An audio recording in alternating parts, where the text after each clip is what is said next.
está? Bien. Bueno, muy buenos días a todos, a todas. El día de hoy nos acompaña la licenciada Ernestina Godoy, consejera jurídica, y el doctor Arturo Saldívar, coordinador de política y gobierno, y nos van a platicar de los avances en la selección de candidatos y candidatas que está haciendo la comisión del Ejecutivo para la participación en la elección de las personas juzgadoras el próximo 1 de junio. Entonces le voy a dar la palabra al ministro, ¿verdad? Y luego a Ernestina. Y también hoy toca detector de mentiras y está Miguel con nosotros para cerrar la conferencia. Hoy vamos a Puebla, vamos a la inauguración de una sede del Instituto Politécnico Nacional que se hizo con recursos del gobierno de Puebla, del gobernador Sergio Salomón, que termina su mandato este domingo, entra ya Armenta y pues vamos a ir a Puebla después de la mañanera, nos vamos para allá. Adelante, ministro. Con su permiso, presidenta. Buenos días.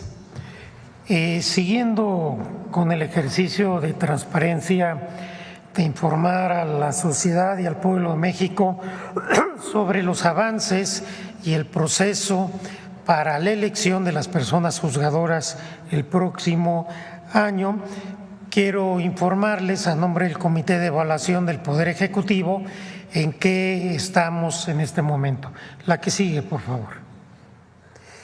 Estamos en la etapa de verificar los requisitos de elegibilidad, es decir, analizando los documentos y cada uno de los requisitos que establece tanto la Constitución como la convocatoria para que las personas aspirantes sean elegibles. Aquí viene en la gráfica los requisitos que se están solicitando y estamos en esta primera etapa que es una revisión solamente formal, no todavía de si los perfiles son adecuados o no. La que sigue, por favor. Hasta este momento llevamos un 84% de avance en la revisión.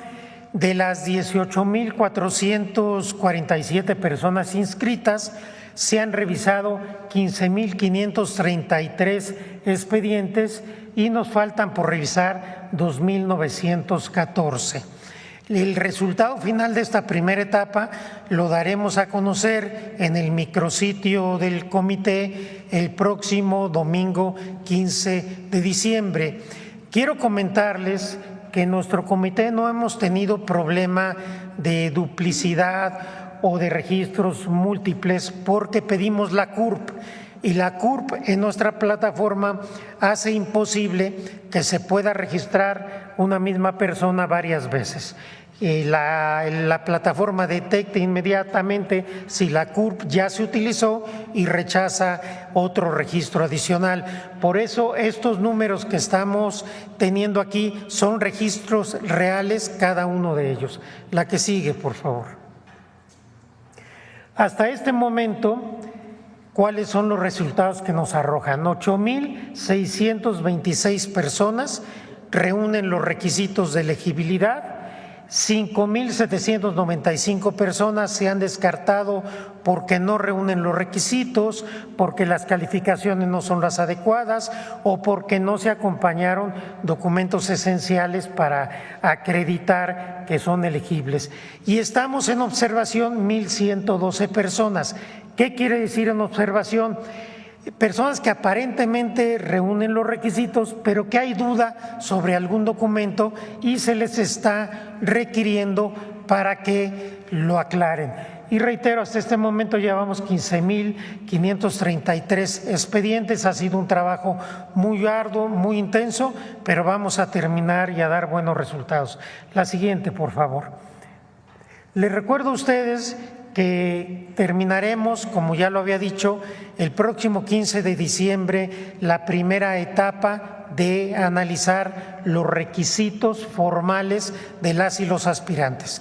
A partir del próximo lunes, el Comité de Evaluación tendrá la tarea muy complicada de ir buscando los mejores perfiles, los más adecuados, no solo que reúnan los requisitos formales. El tener requisitos formales no te garantiza pasar a la siguiente etapa. Esta etapa tendremos que analizar trayectorias académicas, profesionales, tendremos que analizar también todo lo relacionado con la fama pública, con la honestidad, en fin, que las personas que pasen la etapa de idoneidad sean efectivamente perfiles adecuados que nos puedan arrojar el Poder Judicial con el que estamos comprometidos para integrar. Entonces, esta segunda etapa, que empezará el lunes próximo, nos va a permitir escoger los finalistas o las finalistas, por decirlo de alguna manera, quienes irán a las entrevistas o comparecencias que serán públicas, estarán grabadas y serán del conocimiento de toda la gente.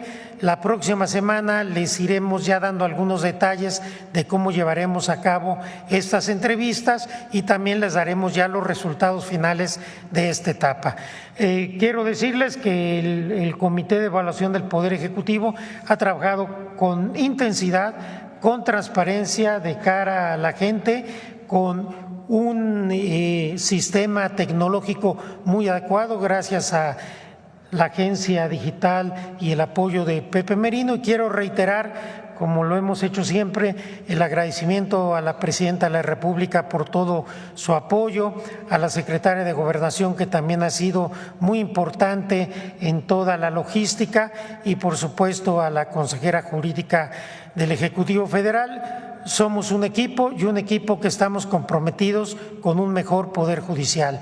Este esfuerzo se trata de dar al pueblo de México una mejor justicia, con un Poder Judicial más cercano a la gente, más sensible, más humano, con sensibilidad social y con una legitimidad democrática. Una justicia diferente, una justicia mejor para las y los mexicanos, que fue la exigencia del pueblo de México en las urnas, y estamos comprometidos y comprometidas todos los que integramos el Comité de Evaluación de dar buenas cuentas y de hacer la parte que nos corresponde para que el 1 de junio el pueblo de México pueda elegir a sus personas juzgadoras. Muchas gracias.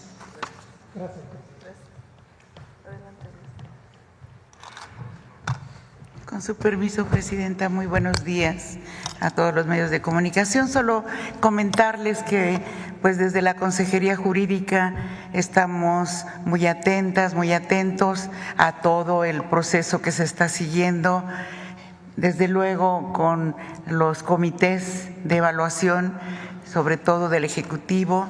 Hemos entablado alguna relación con el Legislativo. La idea es que, como lo ha instruido la Presidenta, el procedimiento sea un procedimiento claro, sea un procedimiento abierto, que no transparente, que no deje lugar a dudas. Y por otro lado, comentarles que también estamos desde la Consejería muy atentos, dando seguimiento a los estados para que venga la armonización de sus constituciones para las elecciones locales. Ya hay algunos estados que han aprobado sus congresos locales sus reformas en ejercicio de su libertad como estados de la Federación. Algunos han decidido que la elección será, algunos todos en el 25, otros han decidido que serán todos en el 27, otros una parte y una parte. Está el país completo en este tema. Por otro lado, pues yo sí quiero felicitar al pueblo de México, sobre todo a las jóvenes, a los jóvenes, a muchas mujeres que decidieron participar en esta gran ejercicio democrático. Miles miles de personas, de abogadas, abogados, se inscribieron en las 3 plataformas, ¿no? Y están confiando en que efectivamente será un proceso que a muchos de ellos y de ellas les permitirá llegar a ser ministros, magistrados, juezas, jueces, ¿no? A través de este método democrático. Entonces estamos muy atentos, muy atentas, ya estaremos dando información de todos los estados que están ya trabajando, tenemos muchos que han presentado apenas las iniciativas, están discutiéndolos, y otros en los que ya está publicada en sus gacetas la reforma judicial. Eso quiere decir que va la reforma en todo el país. Ahorita estamos en el Poder Judicial de la federal, pero también están trabajando ya en los estados. Es cuanto, Presidenta.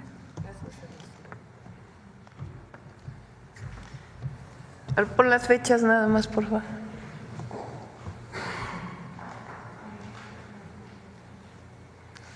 Entonces, fíjense, a más tardar el 14 de diciembre se verificará que las personas inscritas reúnan requisitos de elegibilidad. O sea, el 14 de diciembre va a venir la lista final de quienes cumplieron con los requisitos. A ver si ponen los requisitos antes.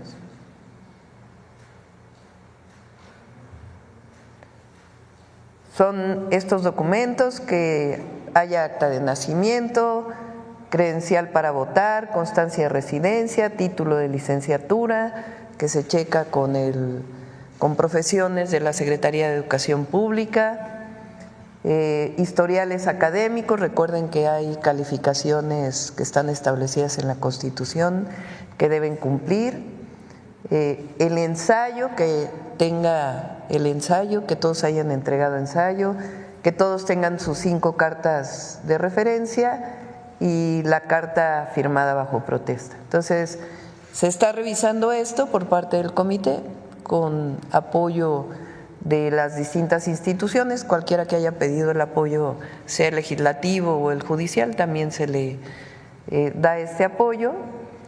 Y ahora sí, el número de personas que van hasta ahora, la que sigue.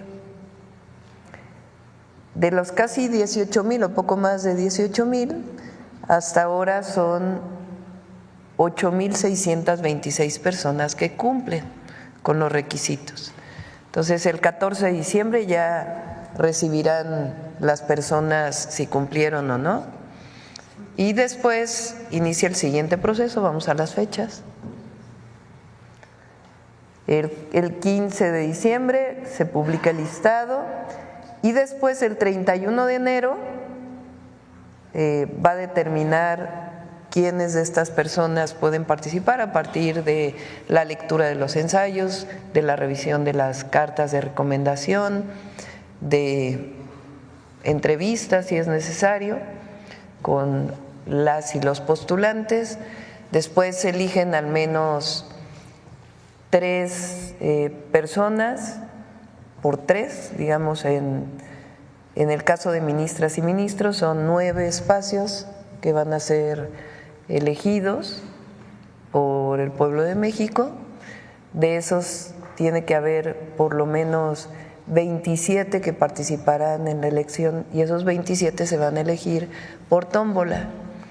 Es decir, tienen que elegir por lo menos 3 veces más que eso. Si es que cumplen con los requisitos, viene la tómbola. Y después, esos que quedan, pues ya participan, se le presentan al Instituto Nacional Electoral para que se hagan las boletas y después venga el proceso electoral. Entonces, ese es el mecanismo, va muy bien, por lo menos aquí en el Ejecutivo, que es lo que tenemos que informar. Agradecerle a quienes están participando en esta comisión, y el 15 pues se presenta la primera lista de quienes cumplieron. Adelante.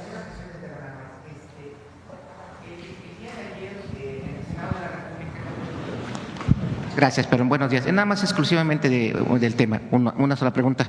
El día de ayer en el Senado de la República, el presidente del Senado Gerardo Fernández Noroña, informó que alrededor de 50 personas más, bueno, 50, en este caso 50 juzgadores, cambiaron de opinión, que habían anunciado que no iban a inscribirse, pues ya recapacitaron y quieren inscribirse de forma extraordinaria. En estos casos, ¿qué procedería o ya de plano no entran? Y Juan Hernández de Hierro Basta, de Grupo Cantón. Quiero explicar. Viene una parte en donde el Senado puede ajustar en estos casos, pero ¿por qué no lo explica, ministro? En principio, la idea de este acuerdo no es tanto abrir una nueva etapa de registro, porque esto sería irregular. La idea del Senado, no he visto el acuerdo, tendría que leerlo, pero lo que se había platicado con ellos es que hay ciertos funcionarios o titulares, jueces, juezas, magistrados o magistradas, que habían presentado su declinación y de todas maneras se inscribieron. Entonces, lo que tendríamos que hacer sin este acuerdo del Senado es descartarlos, porque habían declinado. Lo que vamos a hacer a partir de ahora, no sé si tenemos esos casos en nuestro comité, lo tendríamos que checar. Si tenemos algún juez o magistrado, jueza o magistrada que había declinado pero se inscribió con nosotros, vamos a dar la oportunidad de que participe. Es eso nada más, no se trata de ampliar el plazo, porque ya no estaríamos ni en condiciones, no cumpliríamos con lo que exige la ley, y además creo que generaríamos una injusticia para quienes sí se inscribieron adecuadamente. En principio esa es la idea. Muchas gracias. Gracias, presidente.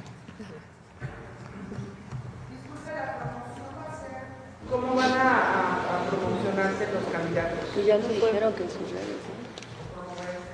En la Constitución está establecido que no puede haber recurso público para el financiamiento ni privado, y que no pueden pagar ni en redes sociales una pauta ni en medios de comunicación, sino que pueden usar volantes, carteles, de acuerdo a sus propios recursos, que obviamente pues tienen que ser vigilados por el INE.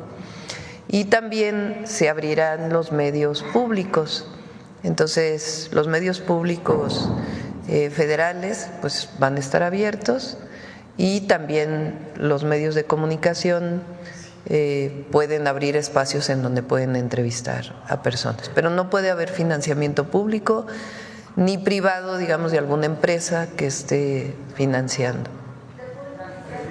Sí. Gracias, presidenta. Adela Escobar, de Proceso. En primer lugar, bueno, pues sabemos, ayer se dio, por supuesto, el último informe de la ministra presidenta Norma Piña, en el que, bueno, ella habló de una serie de situaciones que tienen que ver con, que derivaron en la reforma al Poder Judicial. Una de ellas, lo que ella menciona, es que fue derivada de estigmatizaciones, de persecución, de amenazas a jueces, sobre todo a quienes no estaban o quienes emitían fallos que contravinieran el interés en específico del gobierno federal. Esto, bueno, pues aunado a toda la serie de descalificaciones que se dieron por parte de lo que menciona desde el gobierno anterior, y también con el asunto de que hubo pues este tipo de amenazas con denuncias en contra de jueces o sacarles algunos temas. ¿Qué opina en torno a este tipo de declaraciones, sobre todo en un informe, si lo vio más como de una cuestión política que de resultados, aunado también al tema del recorte en el presupuesto que avanza en la Cámara? Sí, a ver, son tres temas. Primero, es falso que haya habido amenazas. Desde el Ejecutivo, ni el presidente López Obrador, ni de nuestra parte ha habido ninguna amenaza a ninguna persona juzgadora. Lo que es importante es que una persona que trabaja en el Poder Judicial, particularmente jueces, juezas, magistrados, magistradas, ministras y ministros, también son servidores públicos y requieren transparencia. Pues no se puede, por un lado, estar defendiendo el INAI por la transparencia y por otro lado ser oscuros en las decisiones que se toman en el Poder Judicial. Lo que sí se ha hecho es hacer pública algunas decisiones que se toman que deben ser públicas y que se manifiestan en la mañanera, de casos en donde, por ejemplo, se dan amparos a delincuentes de la delincuencia organizada, o casos, por ejemplo, que mantuvieron durante meses y meses y meses para poder determinar una resolución de la Corte por intereses personales o mercantiles, o casos en donde la Corte decidió legislar contrario a todas sus funciones establecidas en la Constitución. Entonces, en realidad, el fondo es que el Poder Judicial y particularmente una parte de los ministros y ministras de la Corte pues representan el régimen de corrupción y privilegios que había antes. Y eso es lo que están defendiendo. Y ahora, pues la transformación llegó también al Poder Judicial por voluntad del pueblo de México. Porque las personas que dicen que el pueblo de México no sabía que al dar los votos a diputados, diputadas, senadores, senadoras de el movimiento de transformación, que el pueblo no sabía que eso iba a implicar un cambio en la Corte, pues están muy equivocados. Claro que el pueblo lo sabía y por eso votó así. Entonces, pues lo que hay es la defensa del viejo régimen frente a un pueblo consciente, activo, empoderado, en el sentido de que sabe lo que representa la historia y el mantenerse unido con la transformación que representa pues el nuevo Poder Judicial que se va a formar. Y a diferencia de lo que dicen nuestros detractores, los adversarios políticos o la propia ministra, la presidenta de la Corte, de que esto va a representar menos autonomía, que no va a haber Estado de Derecho, es todo lo contrario. Ahora va a haber autonomía del Poder Judicial, por una sencilla razón: van a ser electos o elegidos por el pueblo. Si, lo he dicho varias veces, lo dije en mi toma de protesta, si el objetivo hubiera sido que la presidenta controlara la Corte, pues hubiéramos hecho una reforma como la que hizo Zedillo, en donde desapareció la anterior Corte, nombró a nuevos ministros y ministras que fueron nombrados pues prácticamente por él, en un acuerdo entre el PRI y el PAN, que ese acuerdo viene pues desde el periodo de Salinas o antes, pero particularmente. Entonces lo que hay es dos proyectos de nación: uno, regresar al régimen de corrupción y privilegios, y otro, avanzar con la transformación. Entonces, ¿qué está defendiendo ayer con su informe? Pues el viejo régimen. Entonces, es falso que haya amenazas. Eso, lo que sí es que tiene que haber transparencia en el actuar de las y los jueces, y también los primeros que tienen que cumplir con la Constitución son ellos. Los primeros que tienen que cumplir con las leyes son ellos. Y no se puede estar utilizando la ley de amparo para liberar delincuentes, incluso la delincuencia organizada. Entonces, cuando se hace público eso y se denuncia al Consejo de la Judicatura, pues no es ninguna amenaza, es sencillamente decir lo que está pasando y acciones que no son acordes con la ley de las y los jueces, pues que también puedan ser sancionadas. Por eso ahora se está planteando el Tribunal Judicial, exactamente. ¿En algún momento incluso la ministra también había tocado el asunto de que en el anterior sexenio, en el del el expresidente Andrés Manuel López Obrador, se tenía la intención de que el ahora exministro Arturo Saldívar se mantuviera 2 años más para que alcanzara pues el tiempo del sexenio empatado y para que se pudiera tener injerencia desde el Ejecutivo en la Judicatura. No sé si el exministro hiciera algún comentario, sobre todo porque en algún momento también se le quería llevar a juicio, bueno, llevar un procedimiento en contra de usted por algunas declaraciones incluso que se dieron en el anterior sexenio y lo que apunta hacia usted desde la propia ministra presidenta hoy todavía. Pues el propio ministro renunció a los 2 años adicionales, si recuerdan. O sea, él mismo cuando se quería hacer este cambio, él dijo, no, yo no estoy interesado. O sea, es la mejor respuesta que se puede dar. Gracias, presidenta. En otro tema, también desde el sexenio anterior aquí pues escuchamos muchas veces y sobre todo al final sobre todo lo que tiene que ver con una trama, una red de factureras y empresas irregulares que tenían quienes fueron colaboradores de Genaro García Luna, hoy sabemos preso en Estados Unidos, condenado por temas de vínculos con el narcotráfico, pero estas redes e irregularidades pues han alcanzado a quienes incluso hoy todavía están en el servicio público, en específico tiene que ver con gobernadores o que han alcanzado a las familias de los mismos. De acuerdo con investigaciones de la propia Fiscalía en el caso de Nuevo León, se registran algunas maniobras que involucran a familiares del gobernador Samuel García. El vínculo es la firma Lergar, de la cual es accionista mayoritaria Rosario Asenat, la media hermana del gobernador, como le mencionaba, que alcanzan a redes que tienen que ver con familiares o en algunos casos directamente. Esta firma también involucra a Víctor Manuel Álvarez Puga, quien sabemos que en el gobierno de Enrique Peña Nieto pues cometió delitos y hoy es prófugo de la justicia. Uno de los operadores de esta red que le menciono, de Álvarez Puga, por la cual está vinculado, es su primo Fernán Pavia Puga. Es fiscalista, socio de las empresas a las que Lergar habría transferido enormes cantidades de dinero. Incluso, bueno, pues también llama la atención que esta empresa tiene más gastos que ingresos, por eso también el tema de la investigación en la Fiscalía.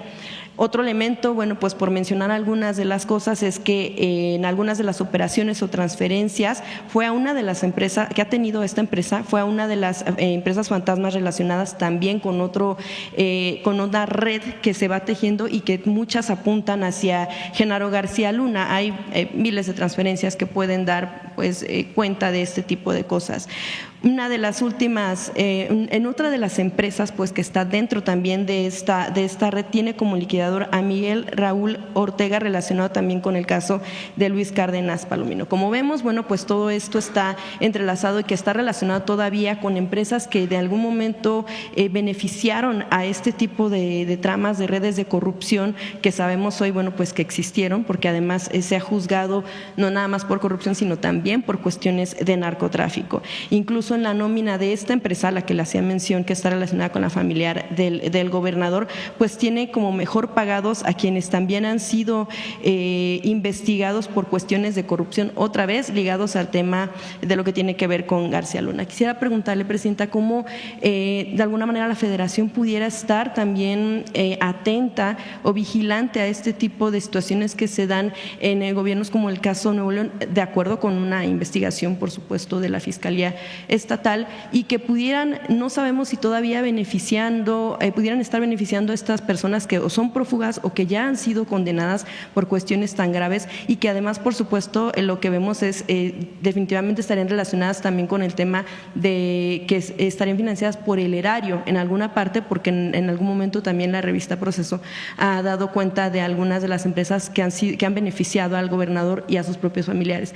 ¿Está la Federación atenta a este tipo de vigilancia? ¿Pedirá información a la Fiscalía Estatal para ver de qué está tratando, sobre todo por el cuidado al presupuesto público? Pues es un asunto de la Fiscalía, ¿no?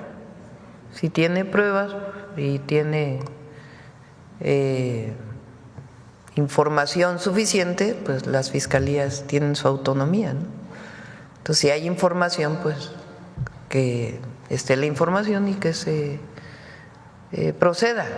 Que no se haga esto de un asunto político. Si es un asunto administrativo, jurídico, penal, pues que se quede en ese ámbito, ¿no? que apunte hacia gobernadores, como es el caso. Sí, pues la Fiscalía tiene la información, si es que realmente tiene la información. Ahora, es relevante que sepan ustedes y quienes nos escuchan que uno de los… Fíjense, hay varios casos de factureras que se presentaron a través de la Fiscalía General de la República. Regreso a los jueces, que se presentaron a través de la Fiscalía General de la República denuncias y el juez niega orden de aprehensión o incluso proceder en la investigación. Son cerca de 8 casos que tiene el SAT con pruebas de facturas falsas que el Poder Judicial, que se presentaron a la Fiscalía, cómo debe proceder, y en el 99% de los casos el Poder Judicial dijo no procede. Para que se sepa también, porque aquí hay sus partes, ¿no? Y la otra que es importante que se sepa es que se modificó el 19 constitucional ya, no sé cuándo va, ese ya pasó por todos los congresos.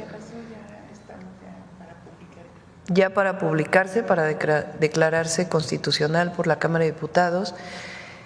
En los delitos que se modificaron para que tengan prisión preventiva oficiosa está ser facturero o el delito de facturar falsamente, porque antes ni siquiera era sujeto a prisión preventiva oficiosa, a delito grave.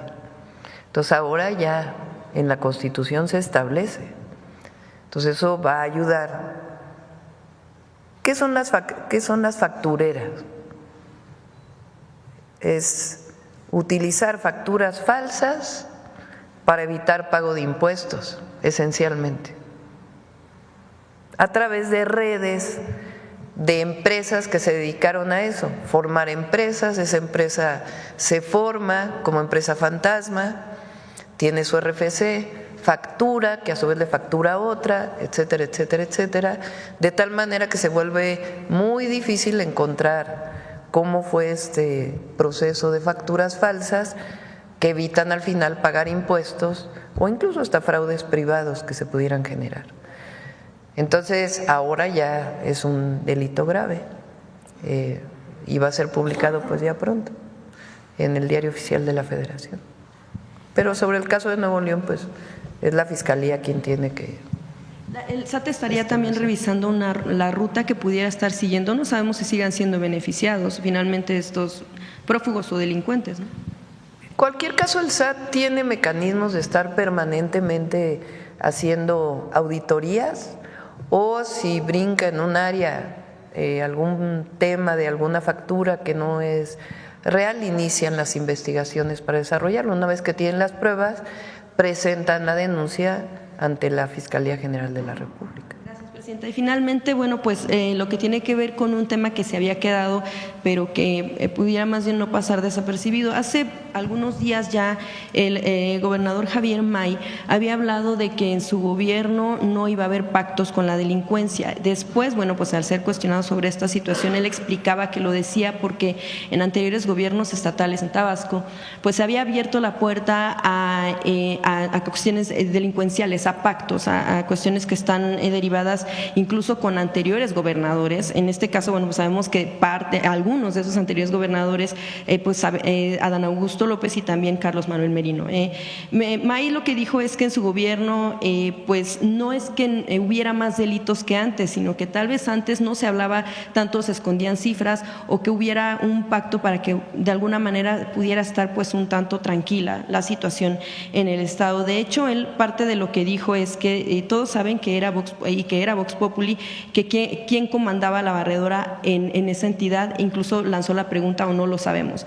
En octubre de 2020 2022, bueno, viene a colación de que en esa fecha Proceso publicó un reportaje en el que se decía, bueno, se daba cuenta de que cuando era gobernador Adán Augusto López, pues se entregó la Secretaría de Seguridad y también la Policía Estatal a personas que estaban relacionadas con cuestiones de delincuencia. De hecho, uno de ellos, tiempo después, precisamente por el tema de la violencia, tuvo que renunciar al cargo. Y esto, bueno, pues con información también derivada de lo que tiene que ver con la defensa nacional respecto de investigaciones que hizo en torno a pues los hilos que llevaban a esas 3 personas que estaban relacionadas con la delincuencia. Yo quisiera preguntarle, Presidenta, si en efecto, bueno, pues ustedes como Gobierno federal, como Ejecutivo, tienen información del origen de este tipo de situaciones de violencia que se dan, sabemos que en varios estados, pero en este caso, como se habían dado algunos actos de violencia en Tabasco. ¿Qué respuesta daría a este tema de los pactos, de si habían anteriores gobiernos, de qué tan lejos estaban esos gobiernos actualmente? ¿Y qué pasa con la diferencia, por ejemplo, que menciona el gobernador May, de que antes había y que ahora le toca a él y decir, pues no hay pactos, pero pasan esas cosas? No tengo información de que Adán Augusto, cuando fue gobernador de Tabasco, haya hecho un acuerdo, ni lo creo tampoco. Lo que sí hubo en el sexenio anterior, ya con Merino como gobernador, es que él toma la decisión cuando empiezan a subir los delitos en Tabasco de separar al entonces secretario de Seguridad. Y después se abren distintas investigaciones, que en todo caso, si las investigaciones llegaran a algún servidor o alguien que fue funcionario público, pues se procedería. Pero no es un pacto, sino sencillamente en el momento en que ocurre el incremento, se toma la decisión de separarlo del cargo. Así fue con el anterior secretario de Seguridad Pública de Tabasco. Y hoy se está colaborando mucho, está un general retirado de secretario de Seguridad, ya desde antes de que llegara Javier al gobierno del Estado, y se está colaborando con la Secretaría de Seguridad y Protección Ciudadana y con la Fiscalía del Estado y la Fiscalía General de la República, igual que en otras entidades. Bueno, bien, lo que tiene que ver con eso, pues es la información del Ejército, sobre todo vía el Centro Regional de Fusión de Inteligencia en el sur, y esto aunado también al llamado que hace usted, que hizo ayer en torno a que los gobernadores deben asumir la responsabilidad de la seguridad, saber pues un poco más a detalle, pues no como tal señalar quiénes pudieran ser, pero si tienen información de cómo ha sido entonces la asistencia a estas mesas de seguridad que hacen por las mañanas, también esta situación de qué tanto usted considera que los gobernadores pudieran estar delegando esta responsabilidad tan importante que tiene que ver con la seguridad. Gracias. Fue un llamado a todos y a todas las gobernadoras y jefas de gobierno.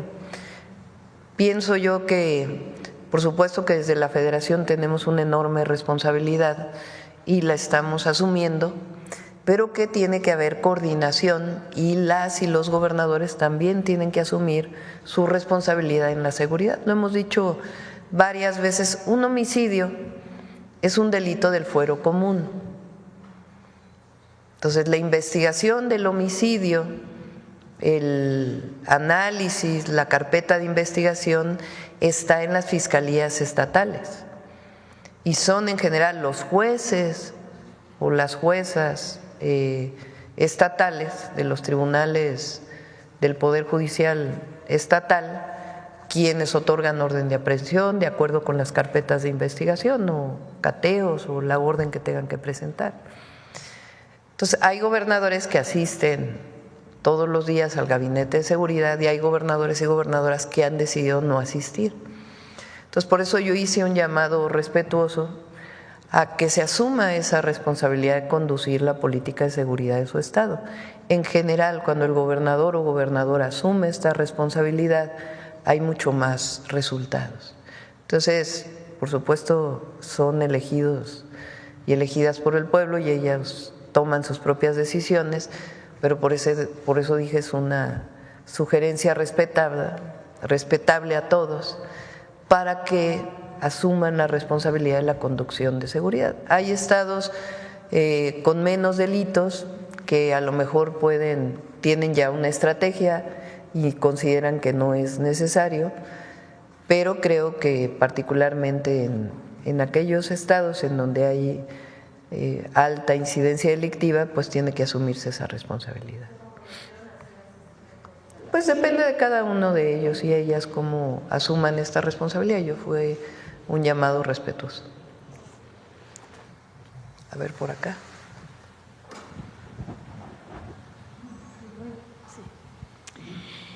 Presidenta, buenos días. Buenos días.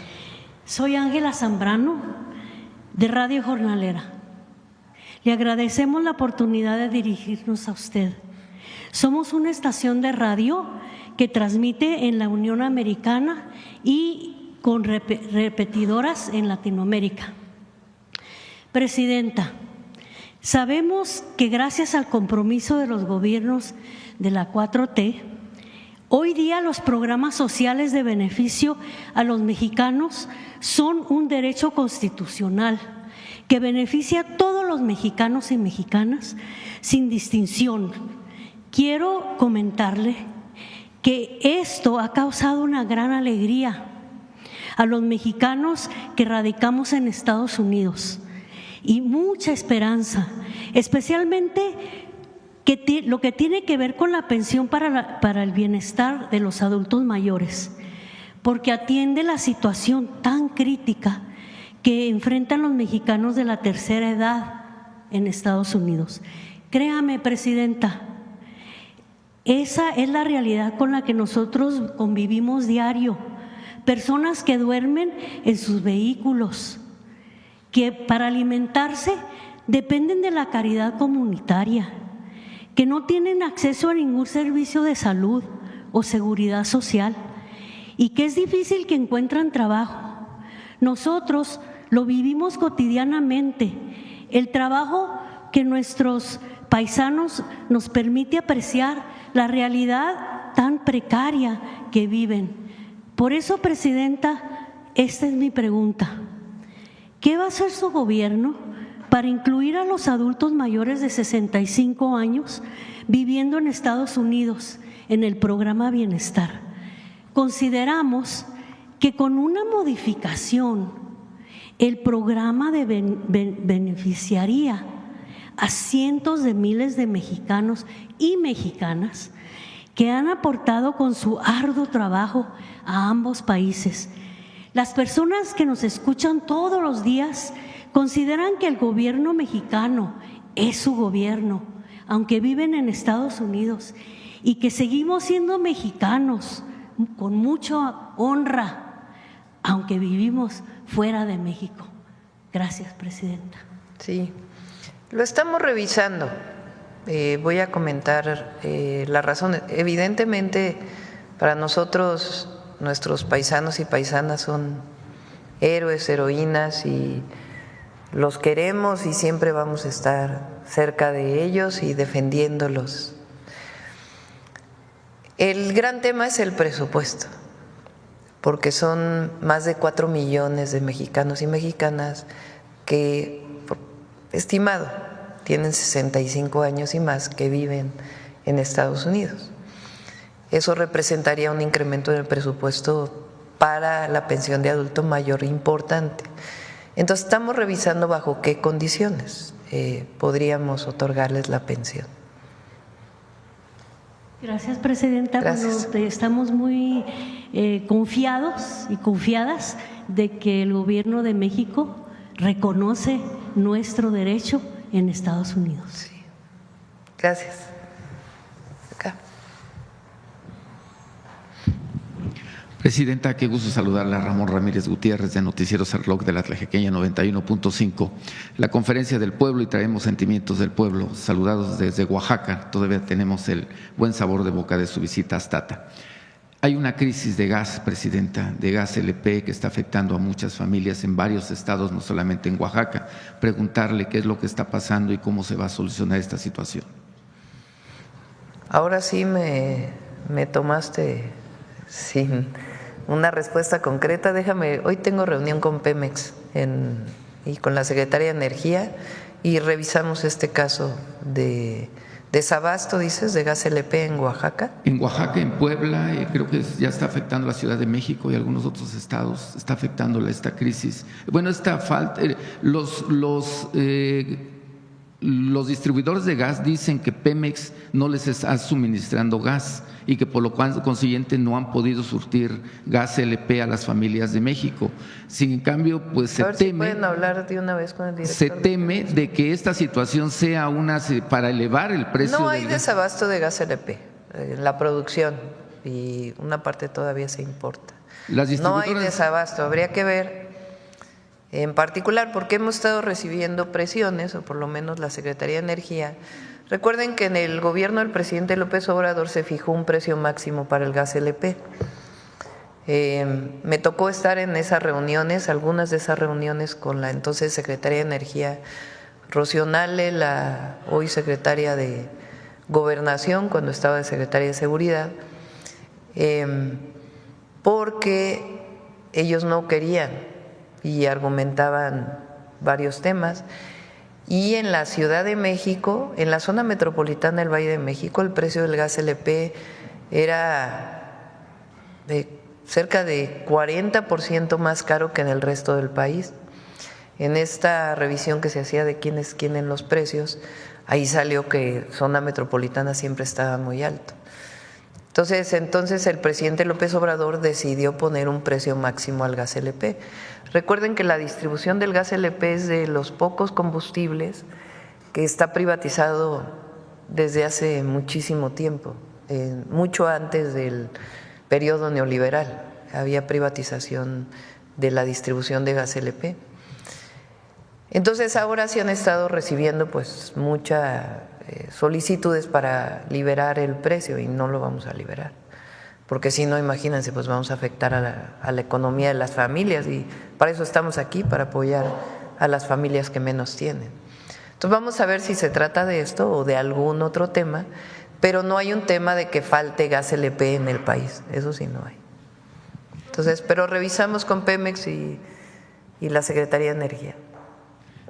Presidenta, en otro de los temas, bueno, termino con lo del gas y bienestar. Hay mucho temor en la población de lo que usted dice, de que se trate de los distribuidores de querer incrementar el precio del gas, y además se habla del temor de que entre nuevamente gas bienestar y que eso según están en temas de negociación, pero son informaciones todavía no certificadas o no comprobadas. Pero bueno, Presidenta, el día de ayer se dieron varios temas a nivel nacional en el tema de seguridad. El día de ayer usted se reunió con gobernadores. Paralelamente, Kem Salazar, el actual embajador de Estados Unidos en México, reconoció el trabajo de su gobierno y sobre todo por estar contribuyendo a abatir el crimen organizado, principalmente el cártel de Sinaloa. También el día de ayer Trump designa a Ron Johnson, me parece, un nuevo embajador en México. Su opinión acerca de estos temas, sobre todo también el perfil de este nuevo embajador que estará en México en próximos días. ¿Qué opina usted? Las y los mexicanos deben tener la certeza y que tengan la certeza de que nosotros siempre vamos a defender a México como un país libre, soberano, independiente, que tenemos una enorme riqueza cultural, económica, y que cualquier colaboración, coordinación con el gobierno, particularmente de Estados Unidos, va a ser de iguales siempre. Eso lo tenemos que defender, porque particularmente el periodo de Calderón, hubo mucha subordinación y nosotros no. Vamos a colaborar, vamos a coordinarnos, pero sin subordinarnos, siempre poniendo en alto el nombre de México. Entonces, frente al embajador que el día de ayer nombró el presidente Trump, o las acciones que se han realizado no solo en Sinaloa, sino en todo el país, pues son acciones que tenemos que desarrollar y que se están haciendo con la estrategia de seguridad que planteamos. Y ahí donde debamos colaborar, por ejemplo, pues tenemos una frontera de más de 3,000 kilómetros. La entrada de fentanilo a Estados Unidos, pues evidentemente vamos a colaborar, pues es hasta un asunto humanitario, pero también queremos que ellos también colaboren para que no entren tantas armas a México. Entonces no solo es un asunto de el tráfico de drogas que vamos a colaborar, sino también de la violencia que se genera en México, particularmente con la entrada de armas. Recuerden que 75% de las armas que se incautan en México vienen de Estados Unidos. Entonces son temas que en una mesa de alto nivel pues planteas. Colaboramos, nos coordinamos en información, hacemos trabajo conjunto, siempre respetando nuestras soberanías, pero también en interés de las y los estadounidenses y en interés de las y los mexicanos.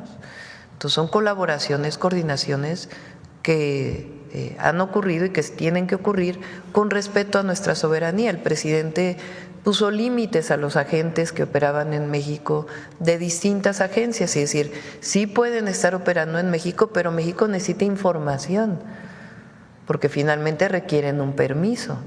Es lo que haría cualquier país, no es algo en particular.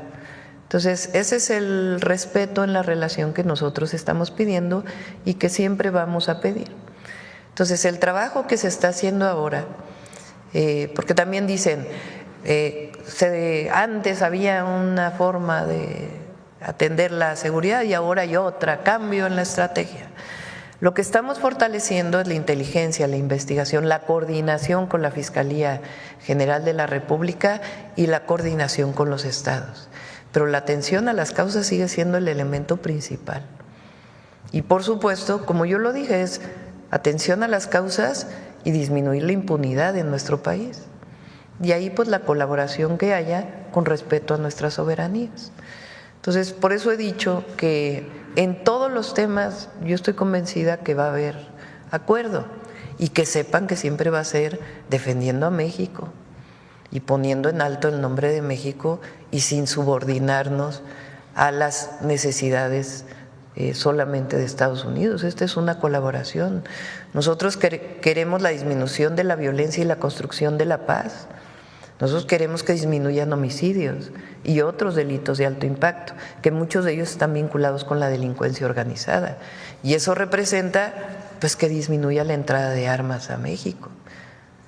Entonces, por eso digo que con este embajador o con otros vamos a defender nuestra soberanía, nuestra condición de igualdad y vamos a colaborar y a cooperar en todo lo que se requiera, pero siempre en interés del pueblo de México y de la nación. En otro tema, Presidenta, otro de los grandes aportes de la Cuarta Transformación en beneficio del pueblo de México han sido los bancos bienestar. Han permitido el acceso de clases populares a los servicios financieros. Sin en cambio, hace falta ahorita nuevamente más bancos bienestar en algunas zonas semiurbanas y en algunas zonas rurales del país de México. Saber si en este nuevo presupuesto que viene en 2025 consideran ustedes abrir más bancos, ampliar la red de bancos bienestar en el país y sobre todo otro tema relacionado con esto que tiene que ver con Financiera Bienestar. Lo que antes era Telecom ahora es Financiera Bienestar, sin en cambio no tiene los mismos servicios que el Banco Bienestar. Por ejemplo, ahí no se puede pagar una beca y donde hay Financiera Bienestar no ponen un banco, pero tampoco tienen los servicios. En este sentido, ¿qué se va a hacer y si hay presupuesto para nuevos bancos en el 2025? Por lo pronto son los bancos que existen, no tenemos contemplado abrir nuevos sucursales a menos que haya una necesidad en algún lugar en particular. Y la idea es que se vayan juntando Financiera y el Banco de Bienestar. Por lo pronto son instituciones separadas, Financiera para el Bienestar lo que hace es dar créditos con baja tasa de interés y además pues recibe las remesas porque y están impulsando mucho eso a partir de lo que era Telecom, que ahora ya con la nueva ley orgánica todo pasa a ser financiera del bienestar. Y por otro lado está el Banco de Bienestar, cuya principal función es la bancarización de millones y millones de mexicanos y mexicanas, y que los recursos que van destinados a los programas de bienestar, a los derechos sociales, pues sea a través del Banco de Bienestar. Entonces son estas funciones y la idea es que ambas puedan ir avanzando en las necesidades que requiere el pueblo de México para su financiamiento y para recibir los programas del bienestar. Fíjense, se pone mucho ejemplo de la India, por ejemplo, del avance que tuvo en la bancarización, es decir, que cada ciudadano pueda tener una cuenta de banco y eso permite pues hacer muchas transacciones que son monetarias, pero que ya son electrónicas y no requieren necesariamente del circulante o del dinero. Pero México hizo una bancarización impresionante en el sexenio del presidente López Obrador, pues nada más piensen en la cantidad de beneficiarios y beneficiarias de los programas de bienestar. Entonces son casi 90% de las familias que reciben un apoyo y todas esas están en la mayor parte bancarizadas con Banco de Bienestar. Entonces es un esfuerzo muy grande y se va a sostener, se va a fortalecer y al mismo tiempo buscar que vayan juntándose. Financiera para el Bienestar nos va a ayudar en el programa de vivienda de bajo costo, porque a través de la financiera se van a dar los créditos, pero es la única que puede dar crédito con 0% de interés a pagar en 15 años. Entonces, el nuevo programa de vivienda va a ser para las personas que ganen entre 1 y 2 salarios mínimos y que el pago de su casa, sea con renta o ya comprándola, no exceda el 30% de su salario y siempre va a pagar lo mismo, independientemente de la inflación, para los siguientes 15 años. Entonces es un programa muy noble que permite que muchas personas que hoy no tienen acceso a la vivienda puedan tener acceso a la vivienda. Y ya por último, Presidenta, la situación de IMSS Bienestar. El día de hoy empiezan protestas en Oaxaca y creo que en algunos otros estados sobre la situación laboral de los trabajadores de IMSS Bienestar, que los que transitaron de las entidades de salud estatales a los federales a IMSS Bienestar y los que han estado tradicionalmente en IMSS Bienestar, que todavía no los acepta, IMSS institucional no los acepta como verdaderos trabajadores. Y luego también la situación de las medicinas en los diferentes situaciones de IMSS Bienestar, supongo que es por la situación del presupuesto, pero el nuevo presupuesto 2025, ¿qué va a pasar, no, con esta situación? Sí, hay que ver en particular de las personas que están manifestando cuál es su demanda. Lo que se hizo con el IMSS Bienestar es basificar a la gran mayoría de los trabajadores de la salud. Les pongo el ejemplo de la Ciudad de México. Un médico especialista, como no se tenían suficientes recursos en la ciudad, un médico especialista ganaba 15,000 pesos y estaba contratado por honorarios, o sea, sin derecho, sin seguridad social, desde que llegamos en su momento a la ciudad. Entonces, el IMSS Bienestar, al entrar el sistema al IMSS Bienestar, se basificó al médico o a la médica con un salario de 35,000 pesos mensuales. Entonces cambió, primero tiene estabilidad laboral y segundo pues elevó su salario de una manera muy importante. Eso en la mayoría de las entidades, las 23 entidades que firmaron, es una realidad. Se estaba en el proceso de automatización de nóminas y otras cosas que al pasar de los estados a la federación apenas dio tiempo de poderlo hacer y se está en ese proceso. Y hay un grupo de personas que fueron contratadas en la pandemia, médicos generales sobre todo, que están en una circunstancia que algunos de ellos no se definieron su entrada al IMSS Bienestar. Y estamos viendo para que todos trabajen, que todos tengan el empleo, que en algunos casos inclusive esto pasa en entidades que decidieron no entrar al IMSS Bienestar, pero que se contrataron por el INSABI en su momento para la pandemia. Entonces ahí hay un tema que estamos revisando para poder darles pues todo lo que se requiere para que puedan seguir contratados, y en particular lo de Oaxaca pues habría que ver qué problema tiene. Hay certeza laboral, sí.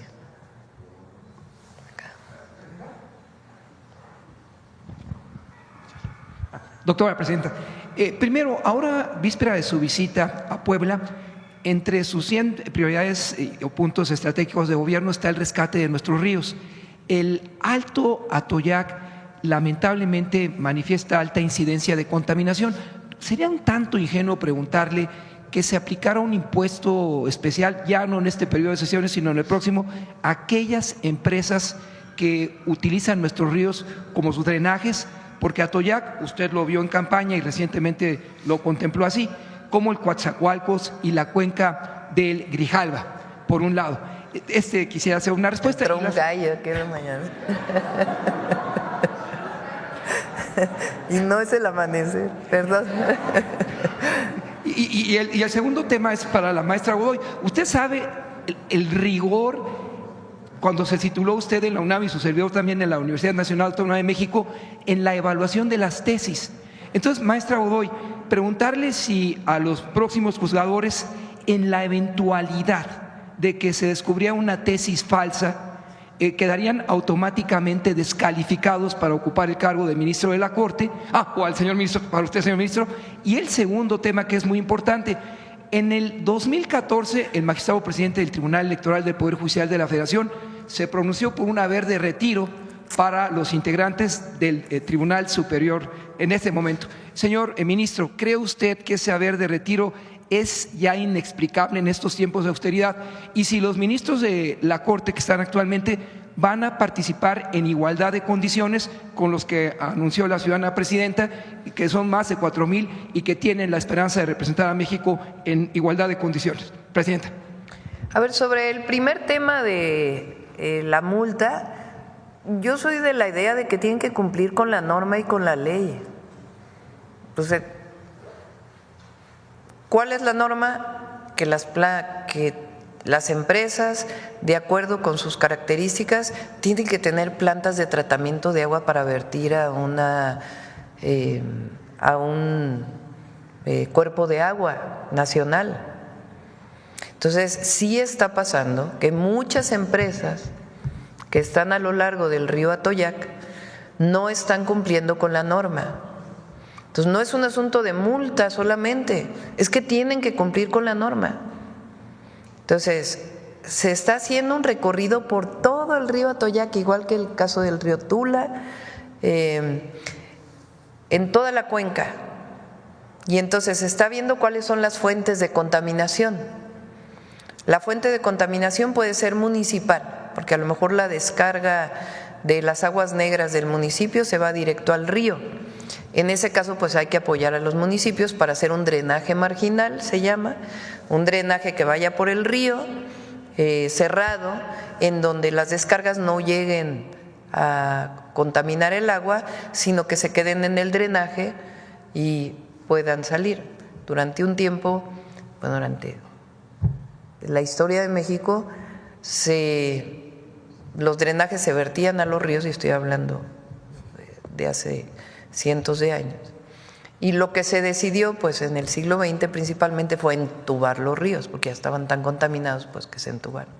Aquí la idea no es entubar el río, sino hacer un drenaje para las descargas y que el río siga su curso, que tenga los servicios ambientales que debe brindar y las virtudes de un cuerpo de agua como un río vivo, y que la contaminación vaya por un drenaje en particular, que después vaya a una planta de tratamiento. Entonces, eso es para los drenajes de las ciudades, de los pueblos, de las aguas negras. Pero en el caso de las empresas, tienen que cumplir con una norma, que es la norma 001, la NOM 001, que es la norma ambiental, que recientemente fue actualizada. ¿Eso qué quiere decir? Que lo que se vierta al río ya debe ser agua tratada con cierta calidad. Entonces no es un asunto solo de multa, es un asunto de que tienen que cumplir y tiene que estar operando la planta de tratamiento. Ahí hay muchas textileras en esa zona que tienen tintes que son muy contaminantes. Entonces todo eso tiene que pasar por sus plantas de tratamiento. Esa es parte de que tienen que cumplir con la ley, pues es el llamado Estado de Derecho. Entonces tienen que cumplir con la ley y la Profepa va a actuar en cada una de ellas. Y se está hablando con ellos para saber pues por qué no está funcionando su planta de tratamiento, si la tienen instalada o no. Pero para sanear el río tenemos que participar todos, municipios, gobierno estatal, gobierno federal y los privados, necesariamente. Entonces ese es en cuanto al río Atoyac. ¿Quién decide si una tesis es válida o no? Pues la propia institución quien da el título, no es la autoridad. Entonces las instituciones académicas pues tienen que tener sus normas para poder garantizar pues que el título que se da es un título que concuerda pues con las características éticas y académicas que se requieren. Pero son las instituciones académicas que deben de garantizar eso. En este caso pues si hay un título de la UNAM, de la UAM, del POLI, de una universidad pública o de una universidad privada, pues se cree en las universidades para que pueda validarse ese título, ¿no? No le corresponde a la Corte. Y la Constitución establece que tienen haber de retiro hasta los de la actual Corte. Todos los de la Corte de ahora van a irse con su haber de retiro y a partir de la nueva Corte ya es distinto, incluso tienen que ganar, está establecido así, menos que la Presidenta de la República.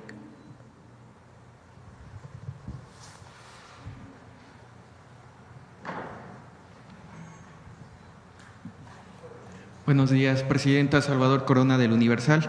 Preguntarle, el día de ayer en la reunión de seguridad comentaba que próximamente acudirá a Sinaloa, va a ir a Culiacán, sería una evaluación sobre esta estrategia de seguridad que está planteando el secretario de Seguridad, Omar García Harfuch. ¿Cuál sería la gira que tendría en este estado que pues ha sido azotado por la violencia en los últimos meses? Son las giras que hemos estado haciendo, no es en particular sobre seguridad. Vamos a ir este fin de semana, vamos al sureste, vamos a conmemorar un año de la inauguración del Tren Maya y a inaugurar ya para las visitas turísticas de Escárcega a Chetumal. Ese tramo del sur de la península. Entonces vamos a ir el viernes, vamos a Chichén, vamos a ir a Valladolid a dar títulos de la Universidad Benito Juárez y vamos a ver una obra de teatro que realizan estos estudiantes. Después vamos a ir a Palenque el sábado a revisar que se inicia la construcción del Parque de la Ceiba, que está a la entrada del sitio arqueológico, y también algo del Hospital del Iste. De ahí nos subimos al tren y llegamos hasta Chetumal, y el domingo 15 ahí hacemos el evento del Tren Maya del año, el aniversario del primer año del Tren Maya. Y después, el siguiente fin de semana, vamos a Chihuahua, vamos a entregar, esto es histórico también, así como fue histórico la entrega de tierra al pueblo yaqui, ahora se va a entregar tierras al pueblo rarámuri. Y además ya después de la reforma constitucional, del segundo constitucional, es una demanda histórica es parte del plan de justicia. Y vamos a ir a Juárez, si mal no me equivoco también. Ahí nos vamos a reunir con el equipo de la gobernadora y nuestro equipo. No va todo el gabinete, va una parte del gabinete, como lo hemos hecho con todos los gobernadores y gobernadoras. De ahí vamos a Sonora el siguiente sábado y luego el domingo vamos a Sinaloa. Y estamos definiendo qué es lo que vamos a hacer en Sinaloa, pero no son temas de seguridad. Vamos a dar una revisión de los proyectos que dejó el presidente López Obrador y los nuevos proyectos que vamos a hacer con el gobernador. ¿Hay posibilidad de que vaya a Culiacán? No sabemos todavía a dónde vamos. Tiene que ver más con la logística de la gira. Y justamente y las obras que se inaugurarían o que se revisarían o las actividades que se están haciendo. Y justamente el día de hoy en El Universal publicamos unas notas respecto a la violencia que se vive en Culiacán. Desde el 9 de septiembre pues se han registrado más de 500 homicidios, 500 desapariciones, pues vaya, unas historias de los propios ciudadanos documentadas, donde se señala que pues a partir de las 7 de la noche pues ya prácticamente no hay nadie en las calles, la noche es prácticamente de los grupos armados. ¿Cuándo veremos o cuándo se verá un resultado en cuestión de la seguridad que está implementando de la Estrategia Nacional de Seguridad justamente en este estado y vaya, donde los ciudadanos puedan regresar a sus vidas cotidianas? Estuvo ahí el secretario de Seguridad, no lo reportan, por cierto, en la nota.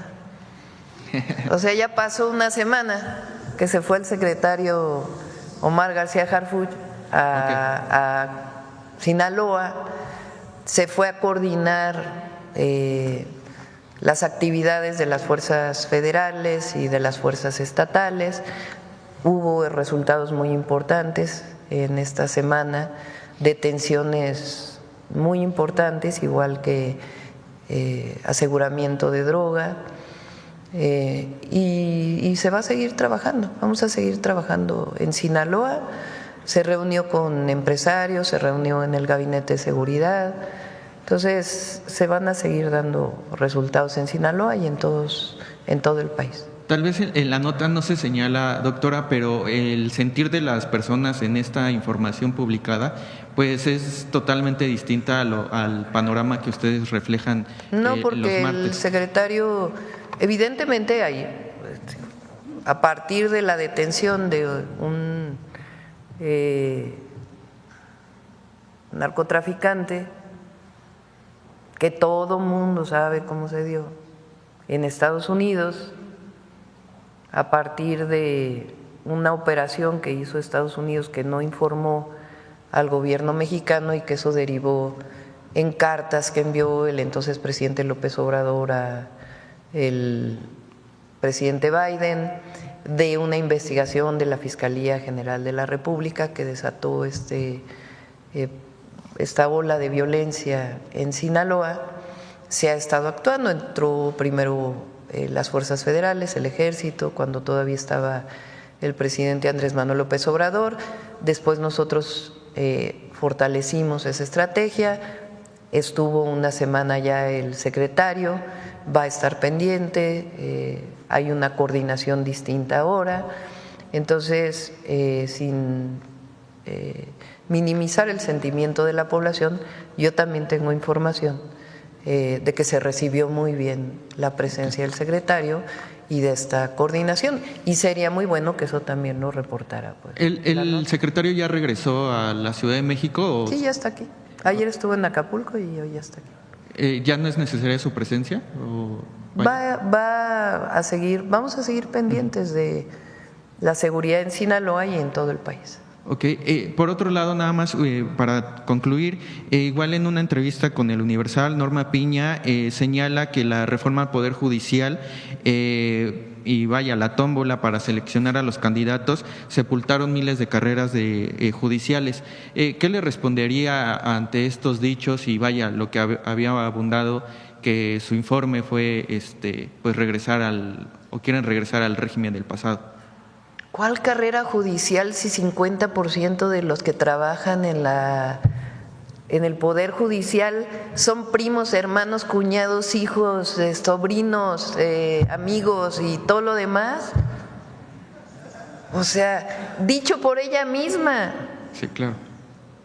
Entonces, lo que queremos acabar es con esa corrupción. Entonces, se defiende mucho la carrera judicial. ¿Y cómo explican entonces el nepotismo? Dicho por el propio mexicanos, por la corrupción, que por cierto ya están formando su nuevo partido. Dicho por ellos mismos, el documento que escribieron, que publicaron, se llamó ¿qué? El poder familiar, el que lo presentamos aquí. Entonces, pues es una visión del pasado. Entonces, todos los jueces, primero, todos los que son hoy jueces tuvieron la oportunidad de decir participo o no participo e inscribirse en el proceso. E incluso pasaban, digamos, automáticamente, ni siquiera por el proceso de selección. Entonces tuvieron la oportunidad de inscribirse. Segundo, por cierto, con el tema del presupuesto, porque es importante, no vamos a afectar ningún derecho laboral de ningún trabajador. Se hizo el cálculo de cuánto requiere realmente el Consejo de la Judicatura y el Poder Judicial y está establecido en ese monto, pero que sepan las y los trabajadores que, como dice la Constitución, van a ser respetados todos sus derechos laborales. Gracias.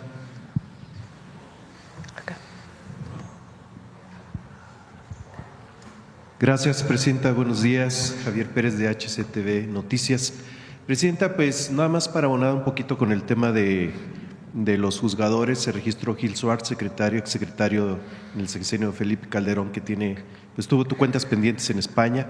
Está también, se toca en medios de comunicación, nepotismo, la hija de Olga Sánchez Cordero, lamentablemente, un sobrino. Eso nada más como aportación al tema. Presidenta, el tema de los vapeadores. Ayer salió un representante de Inglaterra a defender prácticamente los vapeadores, ¿no?, en contra de la reforma que está llevando a cabo en el Senado. Me llamó la atención porque como periodista tengo años cubriendo algunas notas, entre ellas precisamente tema Philip Morris detrás de las campañas electorales desde el 2006 en contra del expresidente Andrés Manuel López Obrador. Una de las formas que operaban allá en Ciudad Juárez, Chihuahua, se paraban en la entrada de las ferias, esto nomás para tomarlo en contexto, y pedían la fotografía de las credenciales del elector para ofrecer pues pases a la feria, algunas bebidas, cigarrillos. Y el centro de operaciones en aquel entonces era el NAFTA Center, bajando el Puente de las Américas. Hay un edificio donde hay radiodifusoras y era el centro de operaciones donde colectaban todas estas fotografías de las tarjetas electorales para posteriormente cometer el fraude electoral. Ahora, en contexto, pues se han estado sentando a comer, desayunar, cenar con senadores y diputados en ambas cámaras y obviamente son pues quienes están negociando y al parecer ya compraron, digo no al parecer porque ya se sientan a desayunar desde hace más o menos un mes, empiezan a comer con gente de MC, tanto senadores como diputados. ¿Qué opinión le merece estar dentro de las cámaras a estos cabilderos desde hace un poco más de 30 días para defender esta? Me comentó el diputado Ricardo Monreal y el senador Adán Augusto, o le comentaron a la secretaria Rosa Isela de que sí hay cabilderos ahí en las cámaras buscando que no se apruebe esta reforma constitucional. Recuerden, fíjense, otro de la Corte. O sea, recuerden que eso pasó por la Ley General de Salud, o ¿se llama así la ley? Bueno, una ley, la Ley de Salud. O sea, el presidente lo mandó. Los vapeadores hacen mucho daño a la salud y se demostró por parte de COFEPRIS en un análisis que se hizo, a ver si el doctor Alejandro Schwartz, que estuvo a cargo de COFEPRIS, puede venir, a ver si mañana, mañana no hay mañanera, el viernes puede informar el contenido de los vapeadores, que hicieron un análisis muy exhaustivo de todas las sustancias tóxicas que vienen ahí en los vapeadores. Entonces, el motivo de que quedaran prohibidos en México, pues tiene que ver con el daño a la salud que provocan, y particularmente porque se volvieron muy populares entre los jóvenes, el uso de vapeadores. Entonces, para proteger la salud. Y echaron para atrás esa reforma legal. Entonces, el 5 de febrero de este año, dijo el presidente, pues va en la Constitución, porque dijeron que era inconstitucional. Entonces va en la Constitución, pero tiene un sustento de protección a la salud, de cuidar la salud de las y los mexicanos. Entonces ese es el objetivo de la prohibición de los vapeadores, y sí hay muchas fabricantes o vendedores que están haciendo mucho lobby, pero confiamos en que así como pasó por la Cámara de Diputados, estos días pasa por el Senado, ¿no? Hoy pase también por las y los senadores, y que pues pongan por encima de todo la salud del pueblo de México. Acerca de que se haya comprado toda una bancada, en este caso Movimiento Ciudadano en ambas. No tengo información. En otro tema, Presidenta, ayer se registró un incendio en la refinería de Salamanca. Saber si ya tiene alguna información, si hay pérdidas de vida, heridos o hay algún entiendo reporte. que no hay. Por aquí traigo una tarjetita que mandó el director de prensa.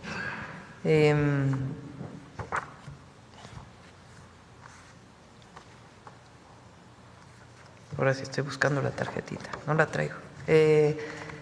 No hubo daños, ¿verdad? Y está atendiendo perros.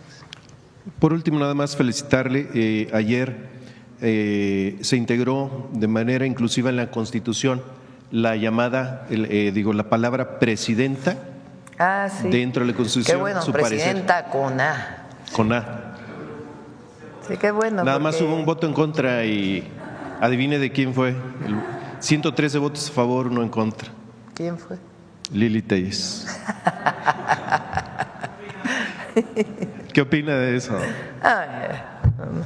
No. Gracias. Esta idea de, o sea, en el español, el castellano, durante muchos años, bueno, en la Real Academia de la Lengua, digamos, el que contenía el sustantivo que contiene supuestamente hombre y mujer es hombre, ¿no? Incluso durante mucho tiempo no se decía hombres y mujeres, sino se decía los hombres, la Carta de Derechos del Hombre, como si el hombre contuviera a la mujer. Y no estaba reconocido ingeniera o ingeniero, y el plural era el masculino, ¿no? Entonces es los juzgadores, como si eso ya contuviera los mexicanos. Y desde hace muchas décadas, los movimientos de mujeres dijeron es que tiene que contener también el femenino. Entonces es hombres y mujeres, porque si no se excluye a la mitad de la población. Hay quien defiende todavía, lingüistas, de que el plural es el masculino. Y yo en mi toma de posesión y desde antes estuve planteando que cuando no se usa, imagínense una niña que crece y siempre es los niños, los niños, los niños, los niños. Pues ¿dónde quedaron las niñas? Entonces desde ahí viene una visión que orienta hacia minimizar a las mujeres. Entonces, por eso hemos defendido nosotras, que la A es fundamental. Entonces, por eso es presidenta con A, porque no es presidente. Y eso que la E puede considerarse que incluye a los dos. Eso decía uno de nuestros compañeros hace tiempo. Y ahora las Fuerzas Armadas incluso tomaron el comandanta, que podría considerarse que comandante pues incluía a mujeres y hombres. Pero es muy bueno porque también es una ruptura, es una transformación en la lengua. Entonces, que se recupere en la Constitución, que no solo es presidente, sino es presidente y presidenta, pues sí yo lo considero bueno.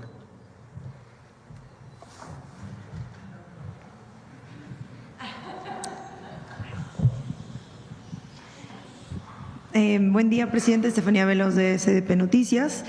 Presidente, el día de ayer, el presidente electo Donald Trump una vez más se burló del primer ministro de Canadá, Justin Trudeau, y le dijo gobernador del estado de Canadá. Mi pregunta es si piensa que se avecina una declaración así respecto a México, y de ser así, ¿cómo respondería? Porque ya dijo que no lo hará a través de cartas.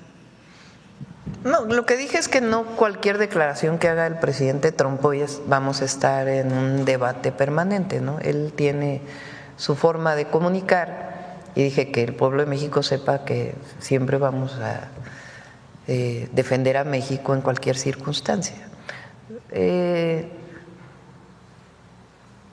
No creo que deba hablarse así de Canadá. Canadá también es un país libre, independiente, soberano, tiene su parte vinculada con otros países por su historia, pero creo que entre todos debemos tratarnos como iguales. Es finalmente la máxima de Juárez, que entre las personas como entre las naciones el respeto al derecho ajeno es la paz, y tiene que ver con la fraternidad universal que siempre hemos defendido nosotros.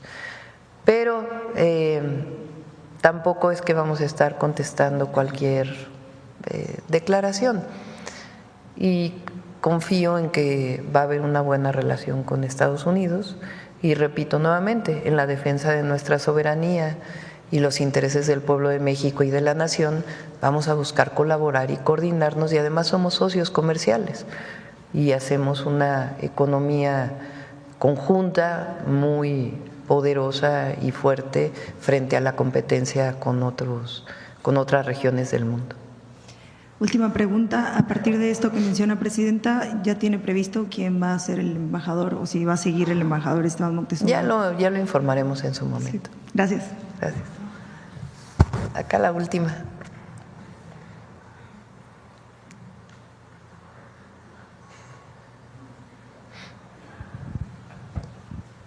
Buenos días, presidenta. Norma Ramírez, de Milet, México. Presidenta, finalmente hace unos días la senadora Juanita Guerra, que presidía la Comisión de Turismo, fue destituida de manera pública. Al menos la coordinación de Morena no dio ningún argumento y en su lugar se nombró a un senador de Morena, que es Eugenio Segura. Esto ha sido calificado por diversos legisladores de todas las fracciones parlamentarias como un hecho de violencia de género y que choca con el discurso de Morena y la Cuarta Transformación, de la cual usted, presidenta, es parte. En ese sentido, argumentarle, doctora, ¿cuál es su opinión como militante de este partido político, como parte de este movimiento de transformación? Pero sobre todo me gustaría saber su opinión como la primera mujer presidenta que ha empoderado a las mujeres. No tengo conocimiento de por qué sustituyeron de esta sustitución, no tengo conocimiento. Y también cuando son temas de género, pues también hay que sustentarlos, porque no que cualquier cosa que ocurra con una mujer pues es violencia contra la mujer. Puede haber otras consideraciones y no necesariamente ser catalogado como eso. Entonces, no tengo conocimiento no estoy pues al tanto de a quién ponen o no ponen en una comisión. Pero su opinión de usted como Pues no puedo mujer. tener opinión si no conozco el caso de por qué, si se sustituyó y si se sustituyó, cuál es la razón de la sustitución. En otro sentido, presidente, en otro tema, ¿qué opinión le merece sobre la detención y vinculación a proceso de Cristian N. en el caso de Melanie Barragán en Tampico, Tamaulipas y Nuevo León? En conjunto lograron cumplimentar una orden de aprehensión en contra de Cristian. Sabemos que también se logró por parte de la asesoría jurídica de Melanie que la jueza dictara medida cautelar de prisión preventiva en contra del agresor de Melanie. Presidenta, mi pregunta es, ¿cómo se podrá garantizar que los nuevos jueces sigan actuando con perspectivas de género? Es parte de las reformas secundarias que ya también están por aprobarse. Recuerden que la Constitución, llegamos las mujeres a la Constitución, ahora sí también con la de presidenta. Se reconoce ya la igualdad sustantiva, se reconoce a trabajo igual, salario igual, se reconoce que no debe haber violencia contra las mujeres, que debemos tener todas las condiciones para desarrollarnos libremente. Y de ahí vienen una serie de leyes secundarias que se presentaron el 3 de octubre aquí en la mañanera.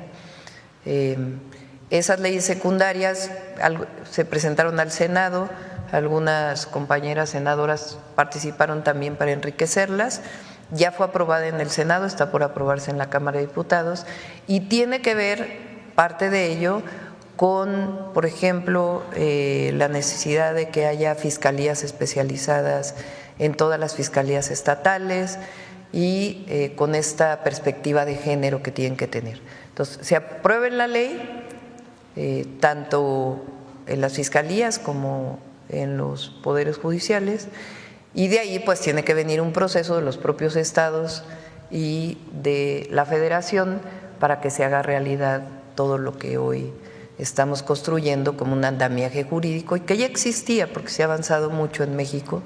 Ayer les decía, son 13 mujeres gobernadoras o 12 gobernadoras y la jefa de gobierno. Cuando yo llegué a la CONAGO en el 2018 éramos 2 gobernadoras, o bueno, una gobernadora, la de Sonora, y su servidora que era jefa de gobierno. Hoy son 13. Estamos hablando de un porcentaje muy importante. Entonces, se ha avanzado mucho y ahora con estos cambios a la Constitución y a las leyes se va a avanzar todavía más y nos vamos a encargar, y por eso la Secretaría de las Mujeres y Ernestina Godoy y muchas otras mujeres que siempre lucharon por los derechos de las mujeres como feministas, pues para que esto sea una realidad en México. Gracias, presidente. A ver, la última y ya cerramos con el detector de mentiras. Muchísimas gracias, presidenta. A María Marroquín, de Radio Jornalera también. Me llena de emoción escuchar de sus labios directamente acerca de su concepto de nuestros hermanos migrantes, heroínas y héroes, contribuidores en gran manera a la estabilidad de 2 países, como ya lo dijo mi compañera.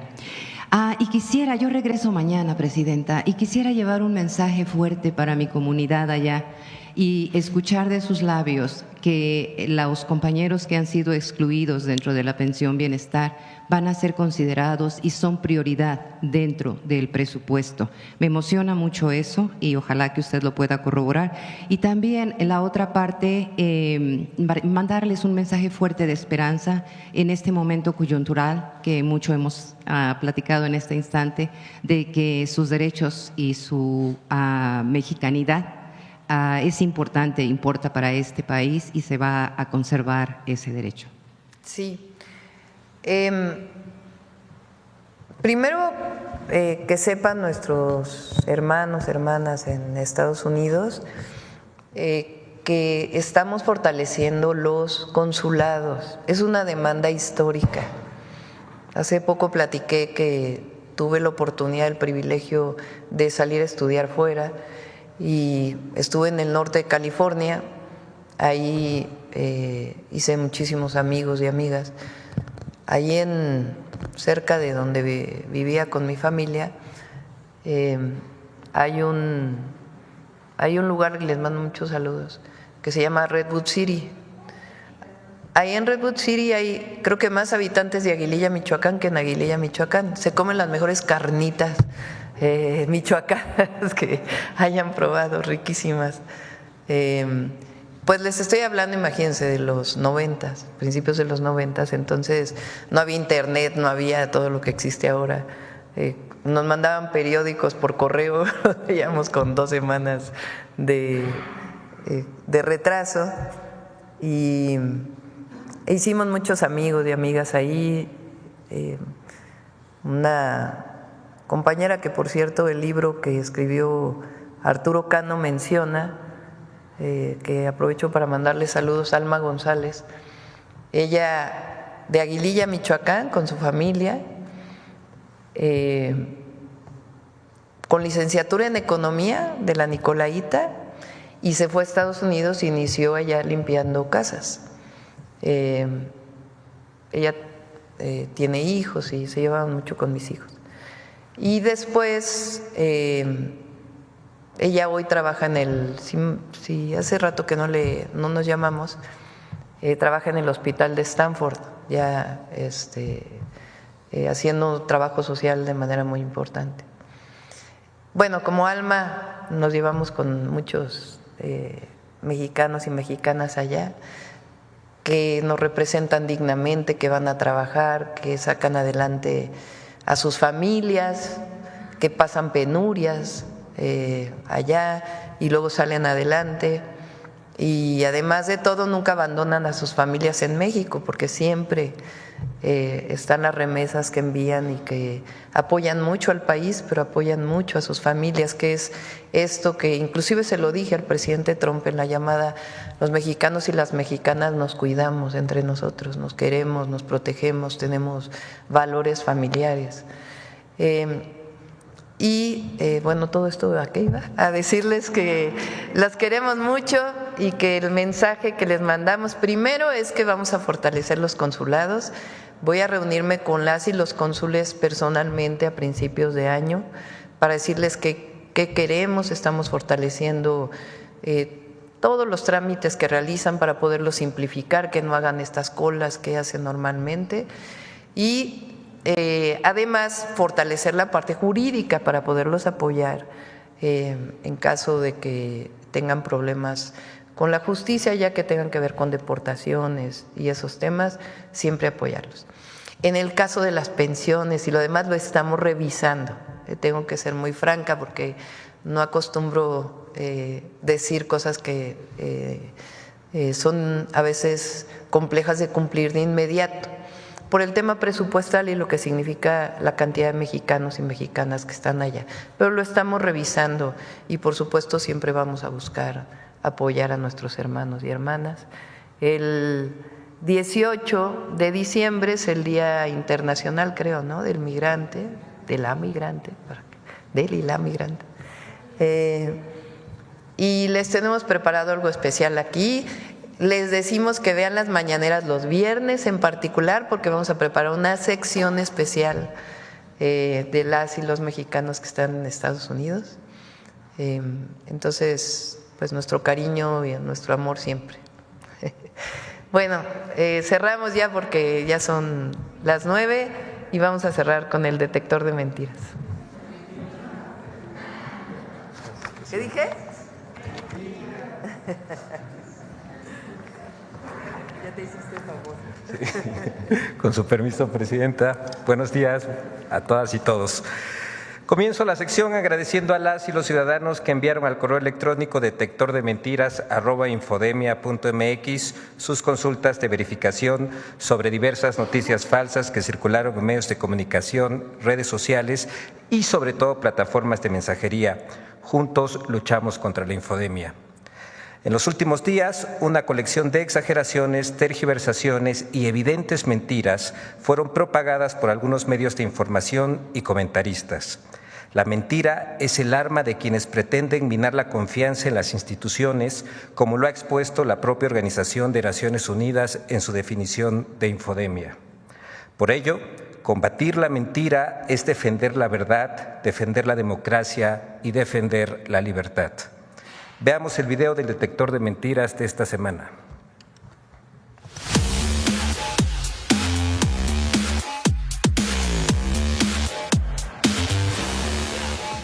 Falsos negociadores en la revisión del TEMEC, combates imaginarios contra los jaguares en el Tren Maya y condonaciones de impuestos inexistentes son algunas de las noticias falsas que el detector de mentiras localizó esta semana. 1. Luis Videgaray asesorará al equipo negociador del TEMEC. ¡Mentira! Un medio de comunicación publicó este rumor en un trascendido del 6 de diciembre titulado «Negociadores del TEMEC fichan como asesor a Luis Videgaray», en el que afirman, sin ningún sustento, que el exsecretario de Hacienda y de Relaciones Exteriores de la administración de Enrique Peña Nieto, acusado de recibir $6 millones de la empresa brasileña Odebrecht, se integraría al equipo revisor del TEMEC. Esta noticia falsa fue replicada por otros medios que no verificaron la información. Ante la falta de evidencia para sostener la mentira, el mismo medio que inició el rumor cambió el título de su trascendido por Luis Videgaray en la mira de negociadores del TEMEC. 2. Como secretaria de Seguridad, Rosa Isela Rodríguez benefició a algunas empresas con contratos para equipamiento de la Guardia Nacional. También en 2021, la Secretaría de Seguridad Federal, a cargo de Rosa Isela Rodríguez, le entregó a Abacor un contrato de 229 millones de pesos por cinturones tácticos para la Guardia Nacional. Además, le vendió rodilleras y coderas por casi 6 millones de pesos. ¡Mentira! El 10 de diciembre de 2024, la presidenta Claudia Sheinbaum aseguró que no hay nada ilegal en los contratos que sostuvo la Guardia Nacional con empresas para el equipamiento de su personal.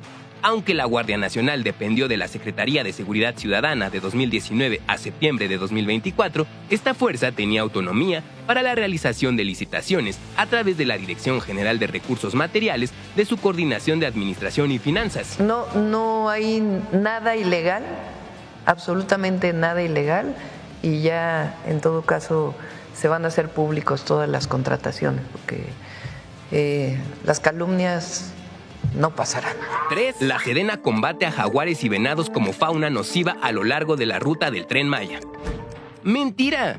El Tren Maya contrató a la empresa Susoma Soluciones Ambientales para controlar el riesgo que conlleva la operación del Tren Maya por siniestros relacionados a la colisión por fauna. Esto no significa que el contrato permita a una empresa combatir o cazar a los jaguares. Susoma está obligada por contrato a realizar actividades de prevención como el monitoreo de animales, la mitigación con el ahuyentamiento sonoro y la compensación de la fauna, que incluye, en el caso de atropellamiento, el sacrificio del espécimen con apego a las leyes y normas oficiales mexicanas. 4. El hombre detenido por intentar desviar un vuelo comercial es militante de Morena y aspirante a juez. ¡Mentira! El hombre que en redes sociales es señalado de pertenecer a Morena y aspirar a un cargo de juez en la elección extraordinaria de 2025 no es el mismo que intentó desviar el vuelo 3041 de Volaris. Su nombre no corresponde al asentado en el Registro Nacional de Detenciones. Además, el video que circula en redes sociales con supuestas imágenes de este episodio en un vuelo comercial corresponden a un simulacro realizado en 2019 por la aerolínea Interjet. 5. Condonan 5 millones de pesos en impuestos al boxeador Saúl El Canelo Álvarez. ¡Mentira! Desde 2019, por decreto presidencial, se eliminó la condonación de impuestos. La imagen que circula en redes sociales corresponde a una condonación de multa en 2021, no a una condonación de impuestos, misma que fue pagada en su oportunidad según los requerimientos del Servicio de Administración Tributaria.